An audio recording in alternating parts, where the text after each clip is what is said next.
नमस्कार, मैं हूं चित्रा त्रिपाठी। इंडिया न्यूज पर आप देख रहे हैं ऑपरेशन बंटवारा। इस वक्त बिहार में चुनाव की सरगर्मियां तेज हैं।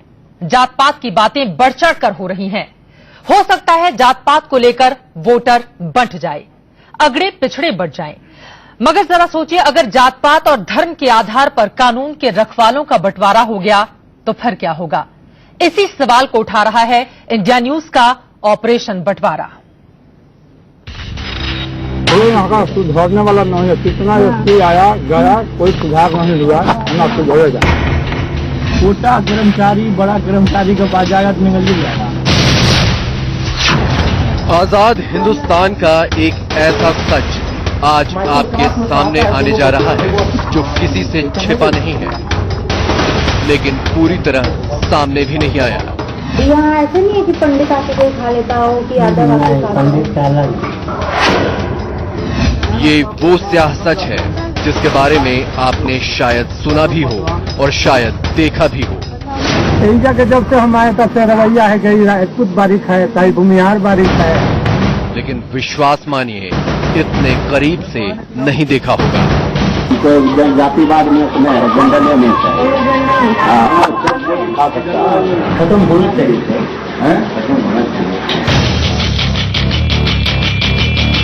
पहली बार आज वो सब कुछ आप अपनी आंखों से देखेंगे, अपने कान से सुनेंगे, जिसे अफसर भी जानते हैं, नेता भी सुनते हैं, लेकिन ना कोई कुछ बोलता है, ना कोई कुछ करता है। बुरा नहीं मानते हैं, लेकिन मतलब सोचते हैं कि चलो भाई दूसरे देश का है, हम दूसरे देश का है, लोग वहाँ जाना नहीं चाहते। आज हम जो कुछ आपको दिखाने जा रहे हैं वो सब कुछ उस चार दीवारी के अंदर होता है जिसमें हजारों पुलिस वाले रहते हैं, जहां से चंद कदम के फासले पर कानून बनाने वाले हमारे माननीय बैठते हैं और जहां से थोड़ी ही दूरी पर मुख्यमंत्री का आवास है, लेकिन सब खामोश हैं।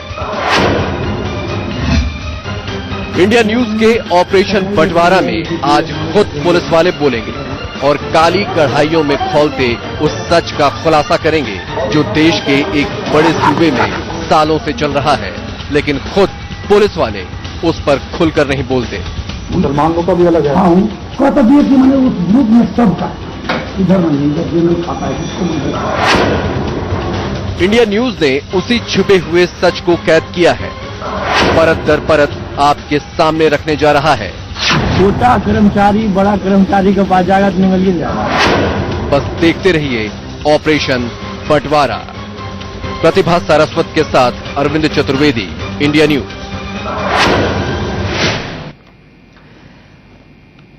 ये बंटवारा बिहार की राजधानी पटना के पुलिस लाइन में किया गया है। यहां 6,500 पुलिस वाले रहते हैं। हैरानी इस बात की है कि यहां जाति के आधार पर रसोई बंटी हुई है। कहीं भूमिहार की रसोई है तो कहीं यादवों की। 21वीं सदी में पुलिस वालों के बीच जात पात को लेकर चूल्हे का ये बंटवारा हैरान भी करता है और हम सबको शर्मसार भी।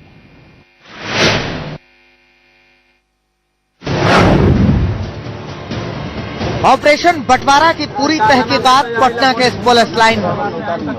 इंडिया न्यूज के अंडरकवर रिपोर्टर अरविंद चतुर्वेदी और प्रतिभा सारस्वत कानून के रखवालों की एक रसोई से दूसरी रसोई तक बेहद कड़वी सच्चाई का पर्दाफाश करने पहुंचे। रसोइयों से लेकर सिपाहियों तक के जुबान से यहाँ का सच सुना तो रसोई की दीवारों पर चढ़ी कालिक, विकास और आधुनिकता के दावों पर पुती हुई नजर आई। एक चूल्हा, एक चौका और एक मानव समाज की बातें बेमानी लगी, क्योंकि यहाँ तो बात हर एक चूल्हे के साथ किसी न किसी जाति का नाम जुड़ा हुआ मिला। राजपूतों की रसोई। सबसे पहले हम इस रसोई में पहुंचे। हमने अपनी तहकीकात यहीं से शुरू की। पता चला ये बाबू साहब यानी राजपूतों की रसोई। भाई का भी कौन सिपाही? कौन? पासवान का है, ठाकुर साहब का है, बाबू साहब का है, बाबू साहब का है। बाबू साहब का है तो क्या बन रहा है बाबू साहब लोग? अच्छा, चूल्हे पकौड़े ही बन रहे हैं क्या? मैं एक चीज जानना चाह रहा था कि ऐसा क्यों है, अलग अलग में क्यों? ये शुरू से यहाँ पे शुरू से हम लोग 12 दिन के पहले से कर रहे हैं। वो तो उसकी प्रथा कर रही है।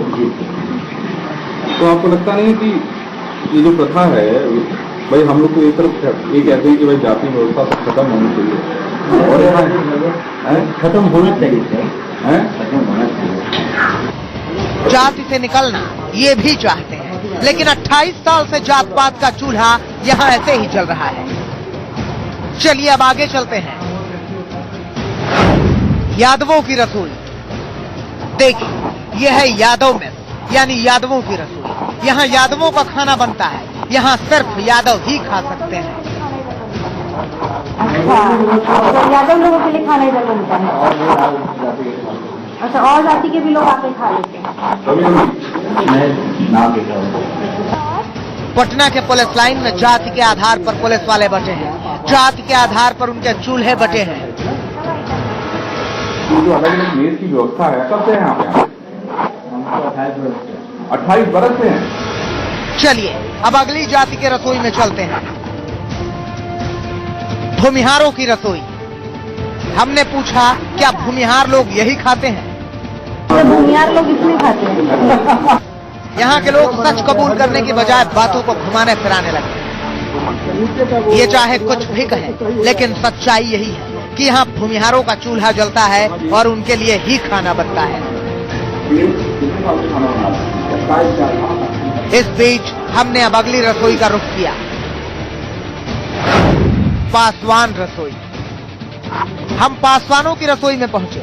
यहाँ पे सुबह सुबह पुलिस के जवान ड्यूटी जाने से पहले खाना खाते मिले। मुसलमानों की रसोई। हमने पाया कि यहाँ का चूल्हा बंद है। दरअसल रोजे की वजह से यहाँ शाम को ही खाना बनता है, लेकिन इस रसोई का खाना सिर्फ और सिर्फ मुसलमान ही खा सकते हैं। यहाँ के रसोइये ने साफ कर दिया कि जब सबकी रसोई अलग अलग बटी है तो कोई एक दूसरे में कैसे खा सकता है। सब अलग अलग है, बगल में जादू का है, उसका बगल में राजपूत का है, सब अलग, नीचे हसबैंड का है, सब अलग अलग है। सुनिए कि पंडित आके कोई खा लेता हो कि यादव आके खाता हो? पंडित का अलग। अच्छा, अलग है। तो यहाँ आके नहीं खाते कभी? कभी कभी भी नहीं। आए तो वैसे मिलेगा उनको कि नहीं? है आए तो भोजन मिलेगा उनको कि नहीं? नहीं, तो खाना भी नहीं मिलेगा उनको? नहीं। ये बेधड़क बयान पटना पुलिस के बंटवारे का सुलगता सच है। कानून के रखवाले अगर जात पात और धर्म के आधार पर इस कदर बटे हैं तो समाज को एक कैसे रखेंगे? क्या बिहार के मुख्यमंत्री नीतीश कुमार इस पर गौर करेंगे? प्रतिभा सारस्वत के साथ अरविंद चतुर्वेदी, इंडिया न्यूज।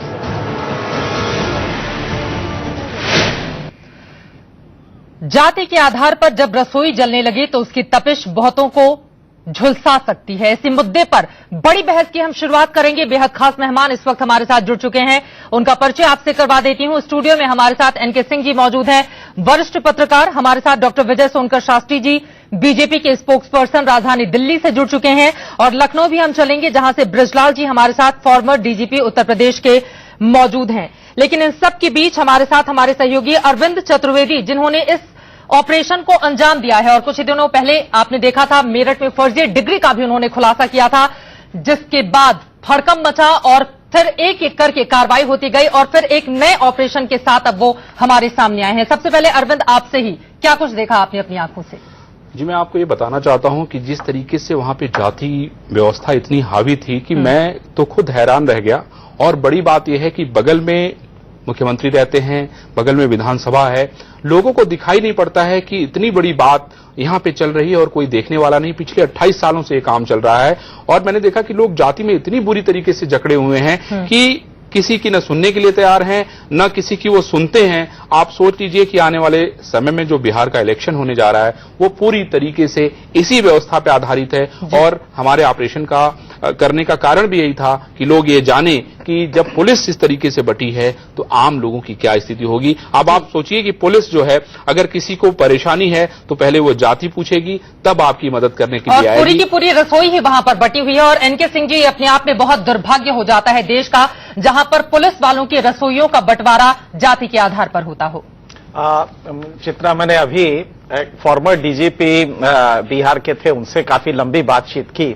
उन्होंने बहुत सहज भाव में कहा कि हाँ, ये तो परंपरा एक लंबे समय से चली आ रही है। एक दो बार कुछ एसपीज ने, हम लोगों ने भी लिखा, कोशिश भी की, लेकिन वो हो नहीं पाता है। बाद में फिर 2-3 महीने बाद फेल हो जाता है कुछ एसपीज ने अपने यहाँ।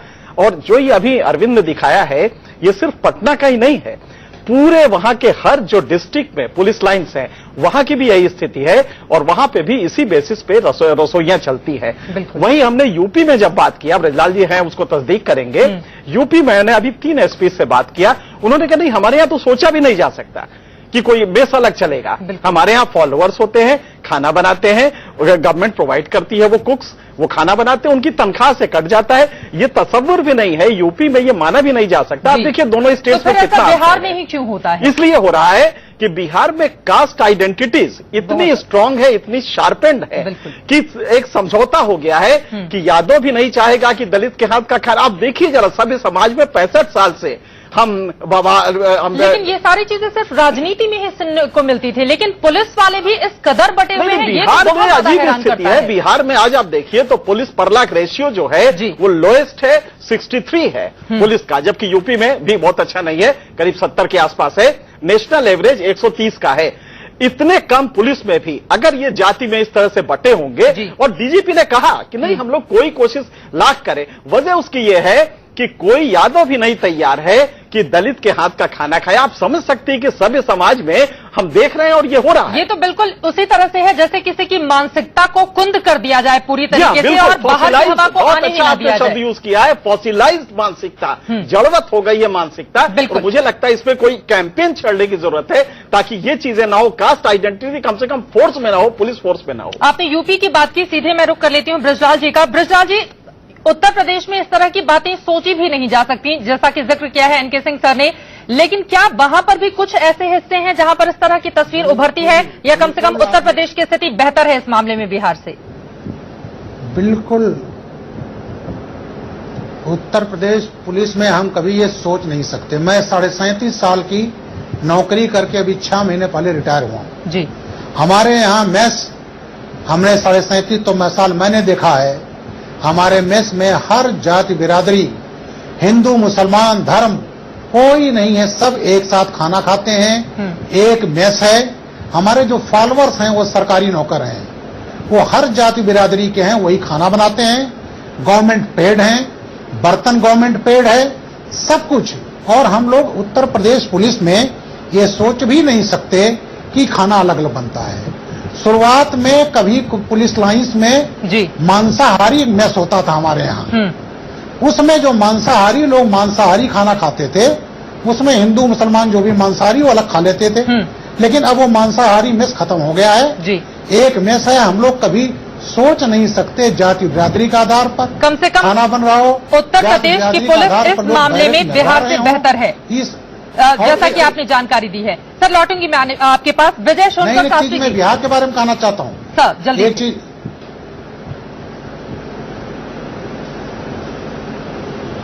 आप बिहार के बारे में कुछ जोड़ रहे थे ब्रजलाल जी? हाँ, मैं चीफ सिक्योरिटी कमिश्नर रहा हूँ। आरपीएफ एक फोर्स हमारी है जी। मेरा कार्यक्षेत्र आधा यूपी था, आधा बिहार, आगरा से लेकर के कटिहार के आउटर सिग्नल तक। मैं 7 साल चीफ सिक्योरिटी कमिश्नर था और वहां पर भारी संख्या मेरी फोर्स थी, आरपीएफ बिहार में थी जी। लेकिन हमारे आरपीएफ के मेस में यूपी पुलिस की तरह से खाना बनता है। वहां पर कोई किसी जाति बिरादरी का मेस नहीं है, जबकि उसमें ज्यादातर जवान बिहार के हैं, बिहारी जवान हैं, ईस्टर्न यूपी के हैं। लेकिन हमारे यहाँ बिहार में रहती हमारी आरपीएफ फोर्स में, बिल्कुल, मैं 7 साल चीफ सिक्योरिटी कमिश्नर रहा हूँ बिहार का, लेकिन वहां हमारे इस मेस में कहीं ये परंपरा नहीं है उसी बिल्कुल। लेकिन सवाल अब ये खड़ा हो जाता है, जब बाकी जगहों पर इस तरह की स्थिति नहीं है तो बिहार पुलिस अगर रसोइयां बांट रही है तो अपराधियों को लेकर भी वो भेदभाव करती होगी, अपनी अपनी जाति के अपराधी को छूट दिया जाता होगा। और इस ऑपरेशन के जरिए सिर्फ रसोई की ही बात हम नहीं करेंगे, इसके आगे बहुत बड़ा खुलासा बाकी है। बिहार की स्थिति इस मामले में कितनी दयनीय है दिखाएंगे आपको। छोटे से ब्रेक के बाद हमारी ये खास कवरेज लगातार जारी है। इंडिया न्यूज की तहकीकात में पुलिसकर्मियों ने जात पात के बंटवारे को सही ठहराने के लिए अपनी अपनी सहूलियत का हवाला दे दिया, लेकिन सच ये है कि इस बंटवारे का दर्द उनमें से कई ने झेला है। किसी ने बैरक के बाहर रात बिताई है तो किसी को भूखे पेट सोना पड़ा है। पटना की इस पुलिस लाइन में कोई जाति में बटी व्यवस्था के खिलाफ जाने की हिम्मत नहीं करता। ऐसा सोचने से भी पुलिस वाले डरते हैं। ये बहुत पहले चल रहा है, ये जाएगा, ये कितनों कुछ कर लीजिएगा तो अब होने वाला नहीं है। आप लोग तो नई पीढ़ी हैं, आप लोगों ने कभी सुधारने की कोशिश नहीं करी, कभी अफसर से बात करने की कोशिश नहीं की। जाइएगा सस्पेंड कर देंगे, घर वाला खाएगा। क्या कर्मचारी बड़ा कर्मचारी के पास जाएगा तो निकल जाएगा। अच्छा, क्या केस लेकर के जाए उसके बाद। पुलिस वाले अपनी जाति के मेस को छोड़कर दूसरी जगह खाना खाने की सोच ही नहीं सकते। हालात ऐसे हैं कि कई बार जाति के नाम पर छोटी सी छींटाकशी पर ही लाठियां निकल आती हैं। तो कभी ऐसा होता है कि जाति को लेकर ताना भी मारते हो कि अरे तू जाति का है? मार पीट होता है कितना, यहाँ तो ताना के बात हो रहा है। लाठी यहाँ चलता है तो लाठी यहाँ चलता है, मतलब लाठी लाठी चलता है यहाँ तो। यहाँ के बैरकों में रहने वाले पुलिसकर्मियों की माने तो जिसने भी अपनी जाति के बैरक या मेस से अलग होकर कहीं और रहने खाने की कोशिश की तो उस पर आफत टूट पड़ी, लेकिन यहाँ कोई सुनने वाला नहीं। उसको तबाह करेंगे, उसको तबाह मान लीजिए चप्पल जो है चप्पल हटा देंगे, गेट है कमंडल हटा देंगे, भाई वो अपने आप रूप तबाह करेंगे। आपको इतना परेशान कर देंगे कि आप खुद ही हट जाओगे। अरे कभी आपके साथ ऐसी कभी घटना हुई? कभी आप काट दीजिएगा, कहीं तीन से कहिएगा, कौन दूसरे सुनने वाला। मान लीजिए आप यहाँ आए, जगह आपको नहीं मिली तो आप उसमें चले गए, पासवान में चले गए, नहीं रहना जगह बरामदा पर सुतिए जाए हो बना और बाटे फील्ड में वही बिल्डिंग में लेकर आपको रहने मिले ना, बरामदा में कहूँ रही। जाति के नाम पर बंटवारे को मजबूर ये पुलिस वाले साफ कह रहे हैं कि किसी अधिकारी ने ईमानदारी से हालात बदलने की अब तक कोशिश नहीं की और न ही किसी सरकार को ही इसकी फिक्र हुई। कोई यहाँ का सुधारने वाला नहीं है, कितना एसपी आया गया, कोई सुधार नहीं हुआ, ना सुधरेगा। कुछ नहीं कोशिश किया। यहाँ मतलब 10 साल मौसम से है, ये लोग पहले से भी है, ये लोग 15 साल 10 साल रहते हो गए, लोग 11 साल रहते हो गया। कितना एसपी आया, कितना मुख्यमंत्री वही सुधार, कुछ नहीं सुधार हुआ। सुधार कौन सी कुछ नहीं। पटना से प्रतिभा सारस्वत के साथ अरविंद चतुर्वेदी, इंडिया न्यूज।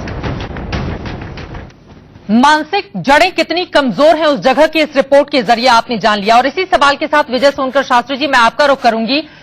अमित शाह जी ने भी आज जाति का हवाला दे दिया और प्रधानमंत्री की जाति बता दी, खैर उसको हम अलग रखते हैं, लेकिन सवाल बड़ा ये है, अगर ये स्थिति रसोई के भीतर देखने को मिली तो जरा सोचिए अपराधियों के साथ भी जाति को लेकर इसी तरह का व्यवहार होता होगा। अगर कोई यादव राजपूत के हाथ में पड़ गया अपराधी तो उसका क्या हाल होगा, और अगर कितना भी बड़ा अपराधी हो और वो सेम कास्ट की पुलिस के अंडर में आ जाता है तो सोचिए उसे तो छोड़ दिया जाएगा। ये स्थिति है बिहार की।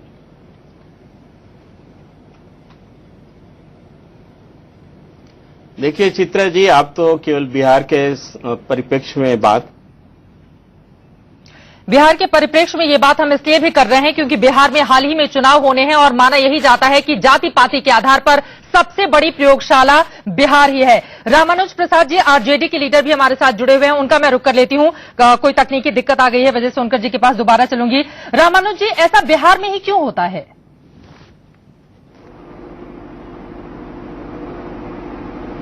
देखिए, बिहार में नहीं होता है सिर्फ, ये होता तो पूरे देश स्तर पर है, लेकिन पुलिस महकमे में है जी।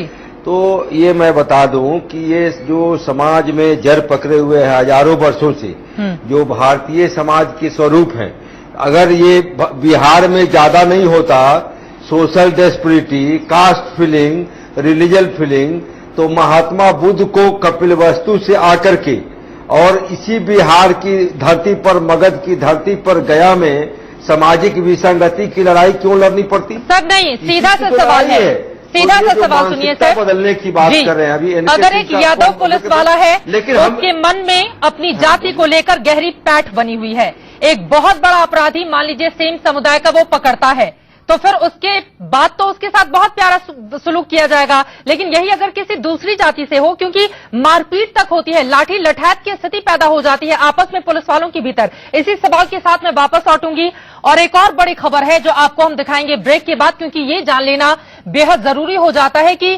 बिहार में पुलिस वालों के भीतर ही जाति को लेकर आखिर ये स्थिति पैदा क्यों हुई है। ऑपरेशन बंटवारा में अभी तक आपने बिहार के पटना पुलिस लाइन में ब्राह्मण रसोई देखी, राजपूत रसोई देखी, भूमिहार रसोई देखी।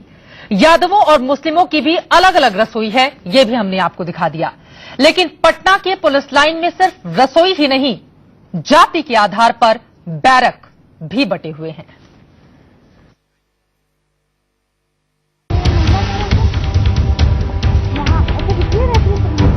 इंडिया न्यूज के अंडर कवर रिपोर्टर्स पटना के पुलिस लाइन में अभी अलग अलग जाति की रसोई देखकर हैरान थे, लेकिन सच तो ये है कि यहाँ बैरक भी जाति के आधार पर बटे हुए थे।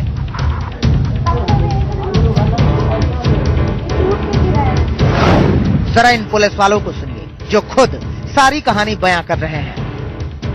यहाँ का क्या अलग है? यही जगह जब से हम आए तब से रवैया है कि राजपूत बारीक है, चाहे भूमिहार बारीक है, चाहे हरिजन बारीक है, तो मियाँ बारीक है, यही है।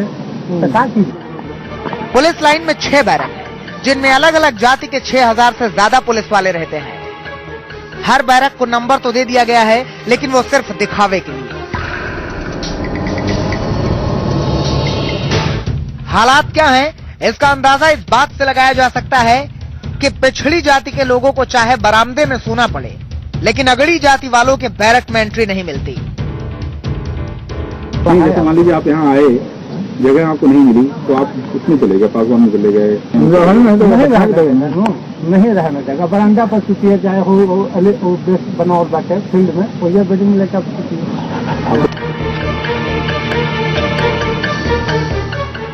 हालांकि इंडिया न्यूज की टीम जब इन पुलिस वालों के यूनियन के पदाधिकारी से मिले तो वो सब कुछ सामने होने के बाद भी सच कबूल करने को तैयार नहीं थे।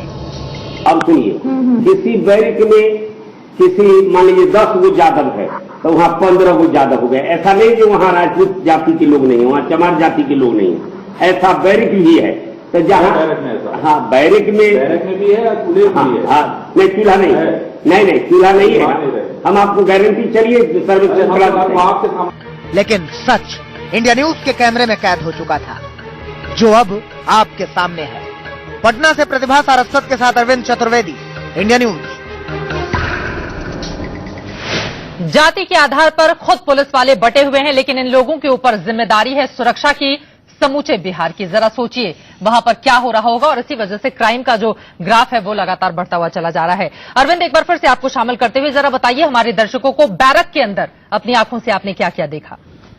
मैं स्पष्ट बता देना चाहता हूं कि जो वहां के हालात हैं वो बेहद खराब हैं। कोई कितनी भी बड़ी बातें करें, नेताजी बैठे हुए हैं आरजेडी के, उन्होंने जिस तरीके से गौतम बुद्ध का उदाहरण दिया, बगल में मुख्यमंत्री जी हैं, विधानसभा है, ये लोग कानून बनाते हैं, लेकिन मुझे लगता है कि जाति और पात का जो शुरुआत है वो वहीं से होता है। इन लोगों को क्या पिछले 28 सालों से वहां पर ऐसा चल रहा है, इनको दिखाई नहीं पड़ा? पुलिस में आपने जिस तरह से चित्रा कहा कि भाई अपराधी पकड़े जाते हैं, जिस जाति का होता है वो लोग उसकी मदद करते हैं। खुद की जाति का होगा तो छोड़ दिया जाएगा, इसमें कोई शक नहीं है, इसमें कोई शक नहीं है। और मैं ये भी बताना चाहता हूं कि ये जाति का जहर सिर्फ बिहार में नहीं है, उत्तर प्रदेश में भी है। ब्रिजलाल जी बैठे हुए हैं, इनको याद होगा जब ये मायावती सरकार में डीजीपी थे तो किस तरीके से थाने पे अलग अलग बिरादरी के लोग रखे जाते थे और उसमें बाकायदा रिजर्वेशन था। तो सवाल ये उठता है कि ज्ञान देना बहुत आसान है, लेकिन अच्छी बातों को पालन करना, लोगों के बीच में लेके जाना बड़ा मुश्किल है। सिर्फ बातें नहीं होनी चाहिए, काम होना चाहिए, और वो दिख नहीं रहा है कहीं। ब्रिजलाल जी,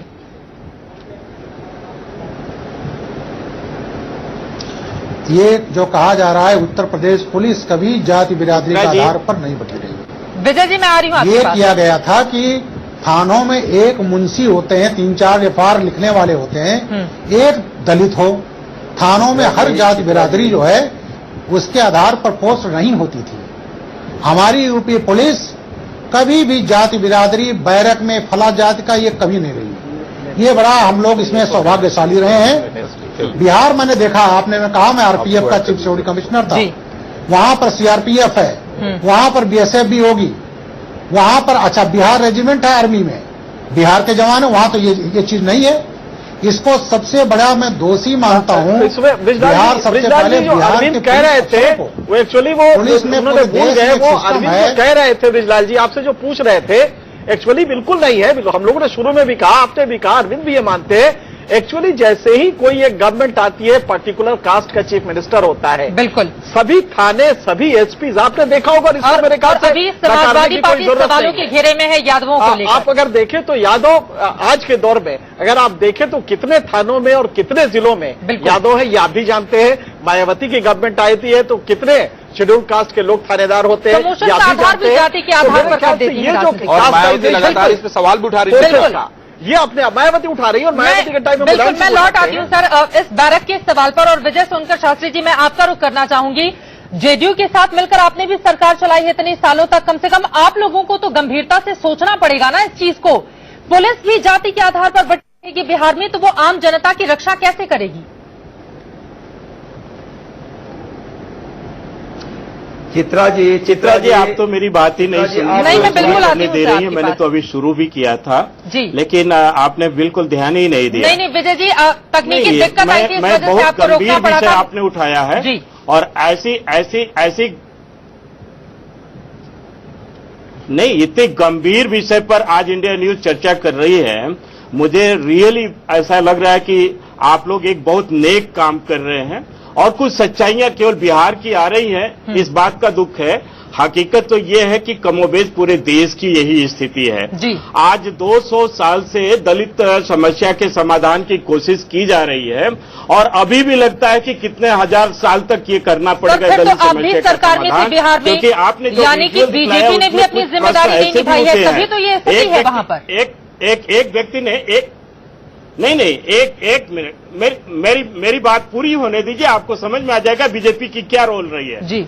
हम कह रहे हैं कि एक व्यक्ति ने यहां तक कहा है कि ये समस्या कभी भी मिटने वाला नहीं है जी। और आप अंदाज कीजिए कि नहीं आप ये पॉलिटिकल मुद्दा में इसको नहीं बनाना चाहते। बिल्कुल अगर आप इस तरह का बयान देंगे विजय जी कि ये स्थिति कभी मिटने वाली नहीं है, तो ये तो बहुत हैरान करता है। कम से कम आप कुछ सुझाव ऐसे रखिए सामने जिससे हम ये एक बहुत बड़ी समस्या है जिसको जड़ से खत्म करना पड़ेगा। चित्रा जी मैं लौटती हूँ सर आपकी पार्टी पर, बात पूरी पार्टी का प्रधानमंत्री आपने तो जाति बता के वोट मांगता हो जी। रामानुज जी लौटती हूँ मैं आपकी जाति के आधार पर। विजय सोनकर जी जल्दी से। सच्चाई को छिपाने की कोशिश की जा रही है। मैं जो सच्चाई बतलाना चाहता हूं उसको 1 मिनट अगर समय हो तो मैं बतला सकता हूं। बिल्कुल सर बताइए। देखिए, जहां तक दलित समस्या है, ये समस्या बिहार में तो एक नग्न तस्वीर खुल करके सामने आ गई और इंडिया न्यूज के रिपोर्टर अरविंद जी, वो मेरे मित्र हैं, पर्सनली हम लोग जानते हैं, वो संवेदनशील है, उन्होंने इसको दिखलाया और आज इंडिया न्यूज भी उसको पूरे दुनिया को प्रदर्शित कर रही है। हकीकत यह है कि ये सारी चीजें अभी ब्रिजलाल जी कह रहे हैं उत्तर प्रदेश में उनकी पुलिस बहुत अच्छी, ऐसे लग रहा है जैसे उनकी अपनी पुलिस है। क्या उत्तर प्रदेश में सैकड़ों ऐसी घटनाएं हुई हैं जहां दलितों के साथ डिस्क्रिमिनेशन भेदभाव होता रहता है। ये घटना केवल उत्तर प्रदेश दलित का मुद्दा नहीं है, ये दरअसल उस जाति को लेकर सवाल खड़े हो रहे हैं जो पुलिस वालों के भीतर हैं। रामानुज प्रसाद जी आपको जोड़ना चाह रहे थे। ये पुलिस का भी मुद्दा नहीं है, यही तो कहा जा रहा है। दरअसल जड़ में राजनेता है, यही कहना चाहते हैं। विजय सोनकर जी आपने जो बात कही है, दरअसल जो राजनीति है ना वही जाति के भवन में इतनी जकड़ी हुई है कि बाकियों को वो मौका ही नहीं देती है। रामानुज जल्दी। सच्चाई कोई नहीं बतलाना चाहता है। ये जो सच्चाई है मैं तो वहां से शुरू किया हूं कि भारतीय समाज में आप देख ले, जब बुद्ध आते हैं तो ये इस धरती पर, इस मगध और बिहार की धरती पर उनको काम की आज की बात करिए, आप आज की बात करिए। जारी है सामाजिक परिवर्तन की लड़ाई, सोशल रामानुज जी हम इतिहास में नहीं जाए, सवाल इस समय की है। रामानुज जी एक सीधा सा सवाल का जवाब दीजिए। सरकार है लीजिए पहले और इसकी लड़ाई नहीं लड़ रही है। कभी भी हमारी राजनीति का आधार जाति नहीं होता है। जो मानसिकता है, भारतीय जनता पार्टी एकमात्र ऐसी पार्टी हिंदुस्तान में है जो जाति की बात नहीं कर रही है, बार बार जाति की बात कर रही है। बहुत गंभीर मुद्दा है, एक एक करके अपनी बात रखेंगे तो शायद बेहतर तरीके से हम किसी सोल्यूशन पे पहुंच पाएंगे। लेकिन आपको मैं शामिल करना चाहूंगी, दरअसल इस देश का दुर्भाग्य है कि जब राजनीति में ही इतनी ज्यादा जातिवाद की बात की जाएगी, और आज तो अमित शाह जी ने सबके सामने आकर ये बता दिया कि प्रधानमंत्री ओबीसी जाति के हैं। तो जब स्थिति राजनेताओं की ऐसी होगी तो नीचे की स्थिति तो किस तरह की होगी? मैं तो समझता हूँ कि मेरे ख्याल से समझ गए आपकी बात सर। रामनु जी, मैं समझ रहा हूँ कि भारतीय समाज में एक अजीब सी विडंबना है। जो आदमी, जो पार्टी कास्ट को सबसे ज्यादा प्रमोट करती है, वो भी कहती है कि हम सोशल जस्टिस फोर्सेस के नाम पे कह रहे हैं, और जबकि कास्टिज्म करती है, इसमें लालू प्रसाद जी की पार्टी हो, नीतीश कुमार जी की पार्टी हो, और सबको छोड़िए, अगर बीजेपी का अध्यक्ष आज ये कह रहा है कि मोदी जी दलित के हैं, क्या मोदी जी के स्टेचर को आप इतना नीचे कर देंगे? क्या मोदी जी की जात बतानी पड़ेगी? मोदी जी का काम आपको साल भर में नहीं नजर आ रहा है? मोदी जी ने तमाम काम किया है। किसानों का जो अभी फसल नुकसान हुआ था उसको 1.5 गुना कर दिया। सब कुछ भी बिहार की राजनीति को देखते हुए ही किया जा रहा है। बीजेपी कर रही है, किस तरह का आरजेडी कर रही है। मुझे शर्म आती है कि सभी समाज में, और इसमें भी तर्क कर रहे हैं। मोदी जी का, इस देश के प्रधानमंत्री का स्टेचर एक अमित शाह नाम का आदमी, और उसको गिरा के वो कहता है कि नहीं साहब मोदी जी फलाने बैकवर्ड कास्ट के हैं।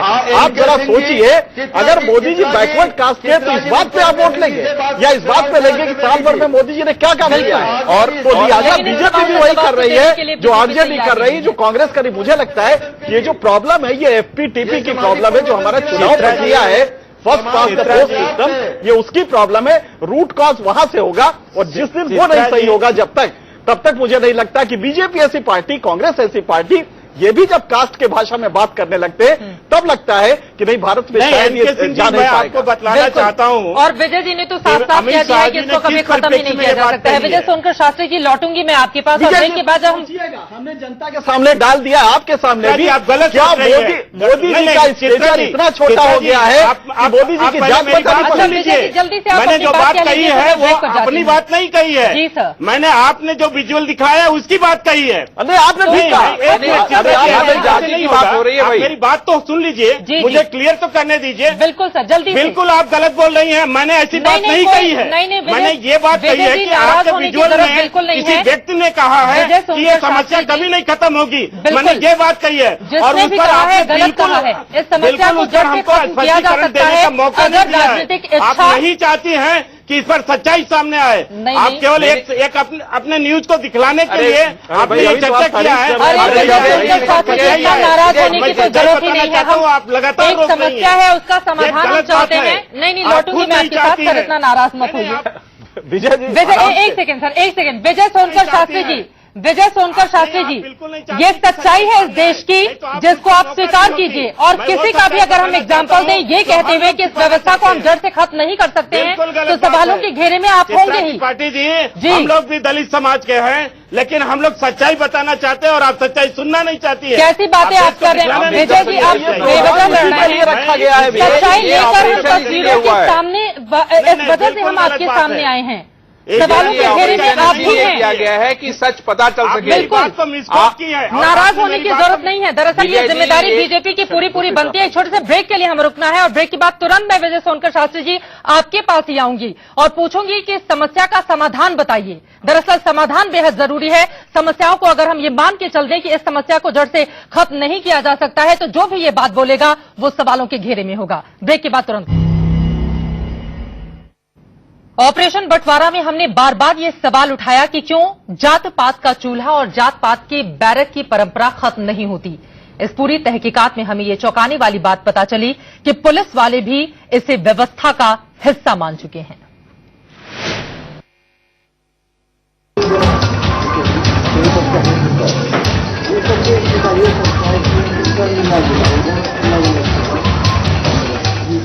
पटना के पुलिस लाइन में रहने वाले पुलिस वाले इस बात पर भड़क जाते हैं कि आखिर अलग अलग जातियों के अलग अलग ड्रेस पर किसी को ऐतराज क्यों है। इसे सही ठहराने के लिए वो संविधान का हवाला देते हैं।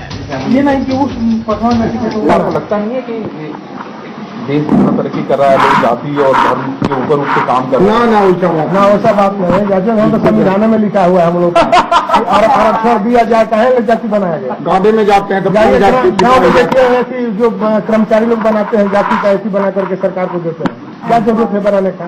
मानव एक जाति है, स्त्रीलिंग पुल्लिंग दो ही जातियां हैं।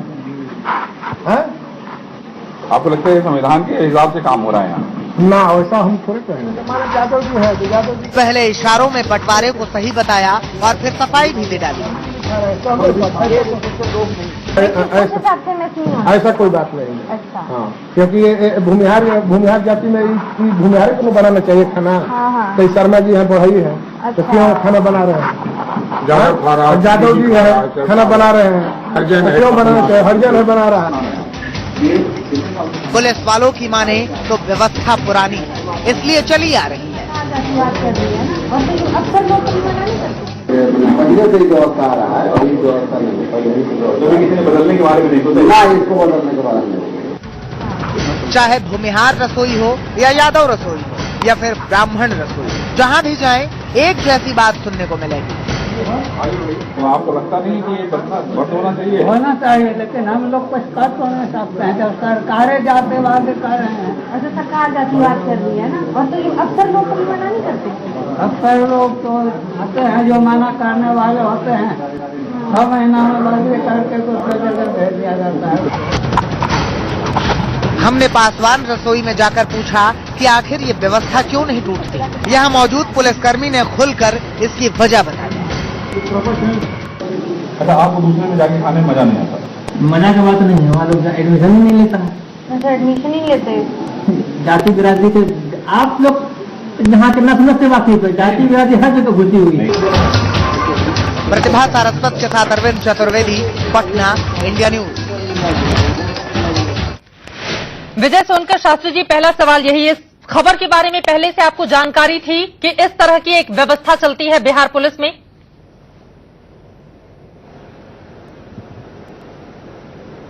नहीं, मुझे कोई जानकारी नहीं थी।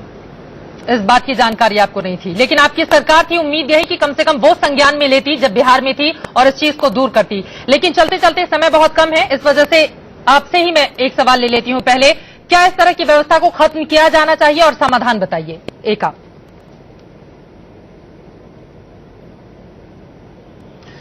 देखिए चित्रा जी, इस पर मैंने कम से कम 15 किताबें लिखी हैं और दलित, यहाँ जितने पैनलिस्ट बैठे हैं, मैं ये कह सकता हूं दावे के साथ कि दलित का शब्द का अर्थ भी नहीं बता सकते हैं।